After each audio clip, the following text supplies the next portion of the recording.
Pertandingan sengit antara Real Madrid dan Atletico Madrid kemarin berakhir dengan skor imbang 1-1. Hasil tersebut tentunya memberikan dampak signifikan pada persaingan di puncak klasemen La Liga musim ini. Bagi Real Madrid, hasil seri ini mempertahankan posisi mereka di puncak. Namun, selisih poin yang tipis membuat mereka harus tetap waspada. Setiap pertandingan selanjutnya menjadi sangat penting untuk mempertahankan posisi tersebut. Sementara itu, Atletico meraih 1 poin yang tetap berarti dalam persaingan ketat ini. Mereka masih memiliki peluang besar untuk menyalip Real Madrid, asalkan terus meraih kemenangan dalam pertandingan mendatang. Hasil imbang dalam derby Madrid ini juga membuka peluang bagi tim lain, seperti Barcelona, untuk mengejar ketertinggalan mereka jika mampu meraih kemenangan di laga-laga selanjutnya. Persaingan di La Liga musim ini sangat ketat, dengan setiap pertandingan menjadi penentu, dan kesalahan kecil bisa mempengaruhi peluang juara di akhir musim.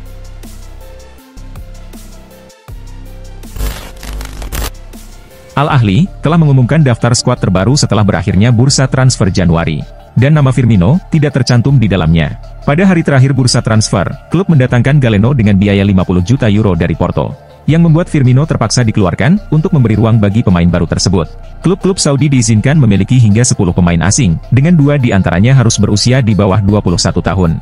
Meskipun Riyad Mahrez dan Ivan Toney tetap terdaftar, Firmino kini tidak lagi termasuk dalam skuad. Meski ia tidak akan bisa tampil di Liga Pro Saudi, Firmino masih dapat bermain di Liga Champions Asia, di mana Al Ahly telah lolos ke babak sistem gugur.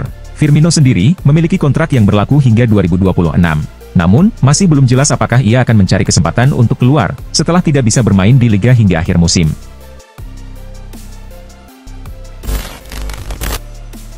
Spekulasi mengenai masa depan Joshua Kimmich semakin memanas, menjelang berakhirnya kontraknya dengan Bayern Munich pada musim panas mendatang. Gelandang timnas Jerman itu, kini menjadi target sejumlah klub top Eropa, termasuk Manchester United dan Liverpool, yang tertarik membawanya ke Liga Inggris. Meskipun Kimmich tetap menjadi pemain penting bagi Bayern musim ini, ia dikabarkan sedang mempertimbangkan peluang baru dalam karirnya. Selain 2 klub Inggris tersebut, Real Madrid dan Barcelona juga dilaporkan tertarik untuk merekrutnya. Namun, Direktur Olahraga Bayern Munich, Max Eberl, tetap optimis bahwa Kimmich akan memperpanjang kontraknya di Allianz Arena. Dalam wawancaranya, Eberl menyatakan bahwa Kimmich masih memiliki ikatan emosional yang kuat dengan klub.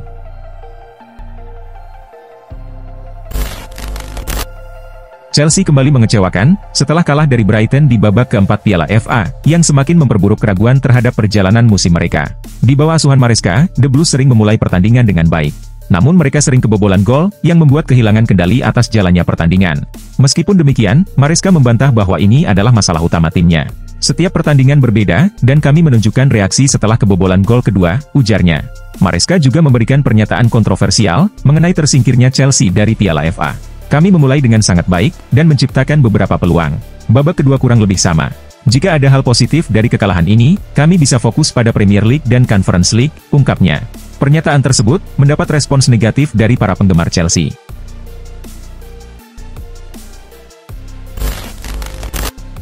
Rekrutan baru Manchester City, Nico Gonzalez, terpaksa mengakhiri debutnya lebih cepat, setelah mengalami cedera pada pertandingan putaran keempat Piala FA melawan Leyton Orient.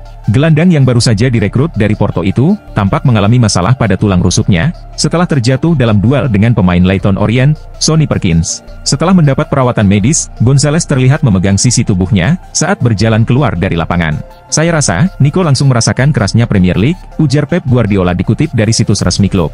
Saya tidak tahu seberapa parah cederanya, tapi dia tidak bisa melanjutkan pertandingan. Cedera ini menjadi perhatian bagi Guardiola, mengingat Manchester City akan menghadapi Real Madrid dalam laga playoff Liga Champions pada Selasa mendatang.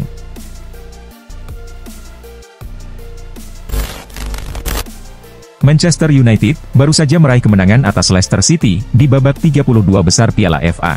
Meskipun berhasil melaju ke babak berikutnya, penampilan Manchester United tetap mendapat kritik. Salah satunya datang dari kapten legendaris MU, Roy Keane. Keane mengaku bingung dengan keputusan taktik Amorim, yang memilih memainkan pemain baru, Patrick Dorgu, di posisi wingback kanan sejak awal pertandingan. Padahal, pemain asal Denmark itu biasanya bermain di sisi kiri, saat bermain untuk Lecce. Keane mengungkapkan ketidakpahamannya terhadap keputusan Amorim yang menempatkan Dorgu sebagai inverted wingback. Ada kekurangan keyakinan, kurangnya kepercayaan diri pada Dorgu, ujar Keane. Mereka mendatangkan pemain baru, dan Anda berpikir dia akan bermain di posisinya. Tetapi, malah ditempatkan sebagai bek sayap kanan, lanjutnya.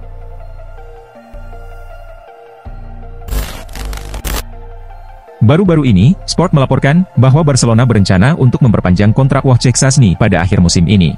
Setelah awalnya memutuskan untuk pensiun pada musim lalu, Szczęsny akhirnya setuju untuk menandatangani kontrak dengan Barcelona hingga akhir musim ini.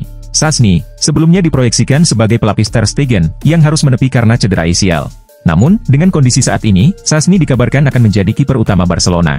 Menurut laporan yang sama, manajemen Barcelona ingin memperpanjang kontrak ex-kiper Juventus tersebut hingga musim depan. Barcelona akan memberi waktu lebih bagi Ter Stegen untuk pulih sepenuhnya, dan membuat mereka memutuskan untuk memperpanjang masa kerja Szczęsny. Klub sedang menyiapkan kontrak baru berdurasi 12 bulan, yang kabarnya akan diberikan kepada Szczęsny dalam beberapa pekan mendatang.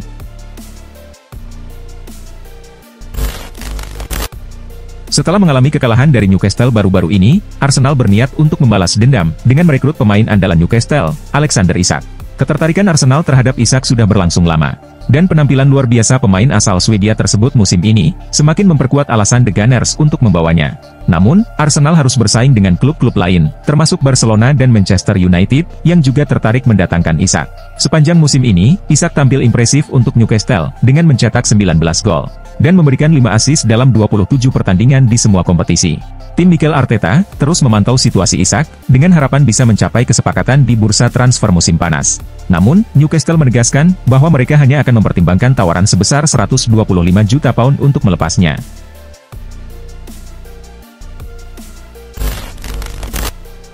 Kabar mengejutkan datang dari bek Brighton, Joel Veltman, yang menyatakan minatnya untuk memperkuat timnas Indonesia. Dalam wawancaranya dengan Football Premier, Veltman membicarakan keinginannya tersebut. Dia mengatakan, saat ini akan memeriksa dokumen yang diperlukan, agar impiannya itu bisa terwujud. Saya belum pernah memeriksanya. Jika memungkinkan, saya tidak akan menutup kemungkinan tersebut. Mungkin saya perlu mencari tahu lebih lanjut, ujar Veltman. Pada 2019, saat masih membela Ajax, Veltman pernah menyatakan bahwa dia memiliki darah Indonesia. Sejak itu, dia mengaku menerima banyak pesan dari penggemar Indonesia di media sosial, yang mengajaknya bermain untuk Indonesia. Namun, terdapat satu hal yang berpotensi menjadi hambatan.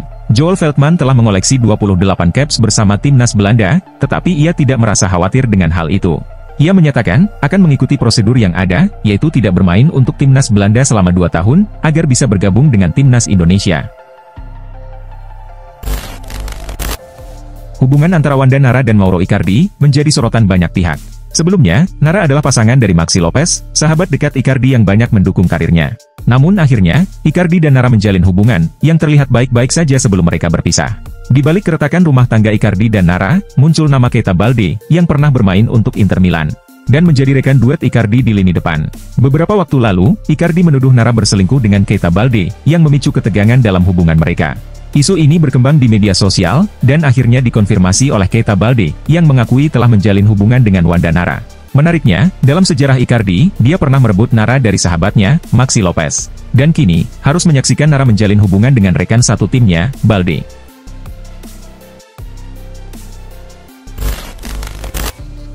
Dani Ceballos, sebelumnya tidak pernah dianggap sebagai pemain utama di Real Madrid.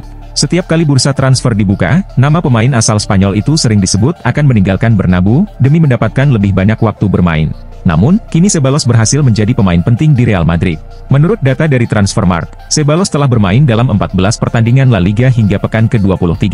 Dari 14 pertandingan tersebut, ia tampil sebagai starter dalam 10 laga, termasuk 6 pertandingan terakhir. Ceballos dikenal dengan akurasi umpannya yang sangat baik, dengan 868 umpan yang dilepaskannya, dan akurasi mencapai 95,3%.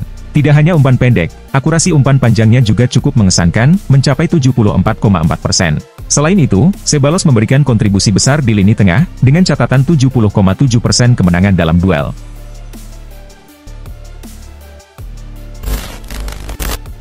AC Milan bertemu Empoli dalam pertandingan Hornada ke-24 Liga Italia. Meskipun bertindak sebagai tim tamu, AC Milan mampu mendominasi jalannya pertandingan. Rossoneri menguasai bola hingga 64% sepanjang laga. Dari segi peluang, AC Milan melepaskan 16 tembakan, dengan 5 diantaranya mengarah ke gawang.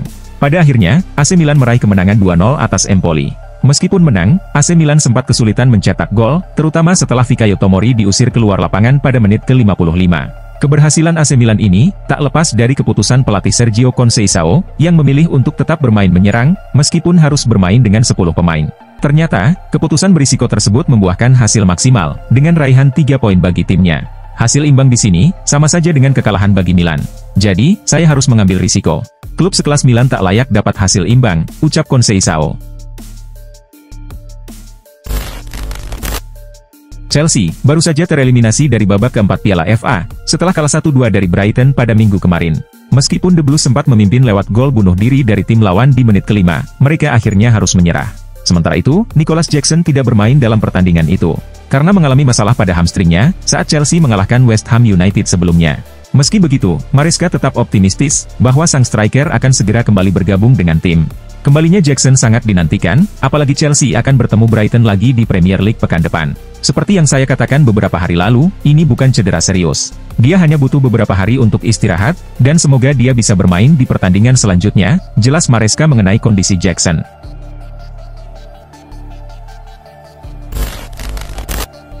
Kedatangan Randal Kolo Muani ke Juventus pada bursa transfer Januari lalu, berdampak pada posisi Vlahovic di tim. Kolo Muani, yang sebelumnya kesulitan mendapatkan menit bermain di PSG, langsung tampil impresif, dengan mencetak 3 gol dalam 3 laga pertamanya bersama Juve.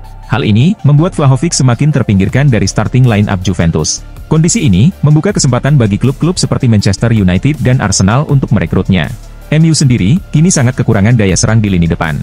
Dan Vlahovic, yang sudah mencetak 41 gol dari 94 penampilan bersama Juventus, bisa menjadi solusi.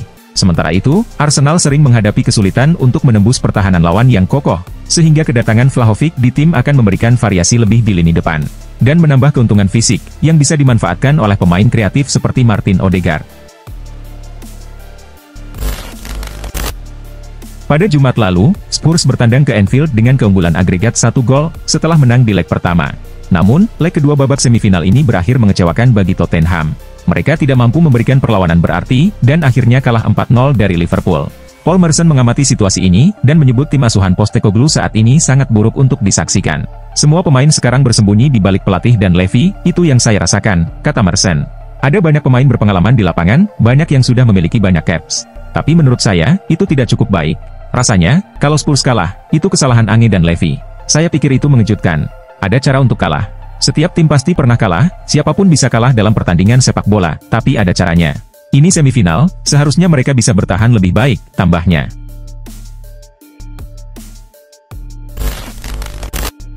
Kvaratskhelia telah resmi bergabung bersama PSG dengan biaya 75 juta euro. Jumlah yang setara dengan klausul pelepasan Victor Osimhen, yang akan berlaku pada musim panas, setelah masa peminjamannya di Galatasaray. La Repubblica melaporkan bulan lalu, bahwa Napoli telah menolak tawaran 65 juta euro dari klub Turki tersebut, untuk menjual Osimhen secara permanen pada bursa transfer musim dingin. Dengan anggaran transfer yang besar, Napoli diprediksi akan mendatangkan lebih banyak pemain dengan kualitas menyerang pada musim panas mendatang. Berdasarkan laporan terbaru dari Sport, penyerang Manchester United, Joshua Zirkzee, termasuk di antara target Napoli. Bersama dengan talenta Shakhtar Donetsk, Georgi Sudakov, yang juga dilirik oleh Barcelona dan Man City.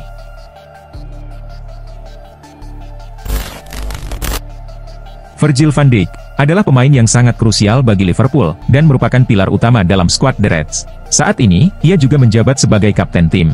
Meskipun usianya sudah mencapai 33 tahun, performanya masih tetap prima. Namun, kontraknya di Anfield belum diperpanjang oleh klub. Baru-baru ini, Virgil van Dijk mengungkapkan, bahwa tidak ada perkembangan mengenai masa depannya di Liverpool. Kini, muncul kabar baru terkait kontraknya.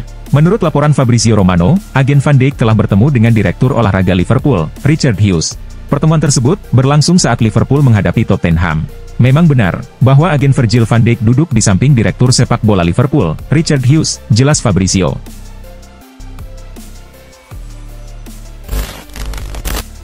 AS Roma berhasil meraih kemenangan 1-0 atas Venezia, dalam laga tandang di Liga Italia, berkat gol penalti Paulo Dybala di babak kedua. Hasil ini, memperpanjang rekor tak terkalahkan Roma di Liga, dan menjadi kemenangan kelima mereka dalam 8 pertandingan terakhir. Dengan kemenangan ini, Roma sementara naik ke peringkat ke-9 klasemen Liga Italia. Mereka akan berusaha menjaga momentum positif ini, dalam pertandingan berikutnya untuk terus mendekati posisi papan atas. Liverpool kalah dari Plymouth Argyle di pertandingan putaran keempat FA Cup. Pertandingan ini berlangsung dengan tempo yang cukup membosankan. Liverpool kesulitan menembus pertahanan Plymouth, dan tuan rumah pun juga kesulitan untuk menyerang balik. Pada akhirnya, hanya tercipta 1 gol dalam pertandingan ini, yang terjadi lewat eksekusi penalti oleh Ryan Hardley. Dengan hasil tersebut, Plymouth berhak melaju ke babak selanjutnya.